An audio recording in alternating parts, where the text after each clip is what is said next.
আজ চলে গিয়েছিলাম দাগাপুর লোকনাথ বাবার মন্দিরে পুজো দিতে। এখন তো আমার ছেলেকে নিয়ে সেরকম কোনো বেশি দূরে যাওয়া হয় না, আশেপাশে যেটুকু পারি সময় কাটানোর চেষ্টা করি। এসেই আমরা সবার প্রথমে পুজো দিয়ে নিয়েছি, আর অঞ্জলি কিন্তু এবার আমার ছেলেও দিয়েছে।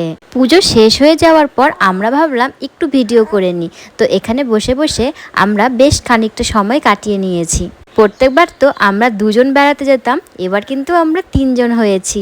এবার আমাদের সোনা বাবাটাও আমাদের সাথে আছে। ও কিন্তু আমাদের দুজনের মতন ঘুরতে যেতে খুব পছন্দ করে, তাই তো আজ আর ঘুমায়নি। এই মন্দিরের নিচেই কিন্তু এরকম একটি জলের জায়গা করা আছে। এটাকে কি বলবো ঠিক বুঝতে পারছি না, কিন্তু এর মধ্যে রয়েছে কচ্ছপ। একটি বাচ্চা কচ্ছপ খুব চঞ্চল, আর ওইদিকে একটি শান্ত কচ্ছপ ছিল, আর এদিকে রঙিন মাছও রয়েছে। কিন্তু এসব দেখতে দেখতে আমাদের সময়টা বেশ ভালোই কাটলো।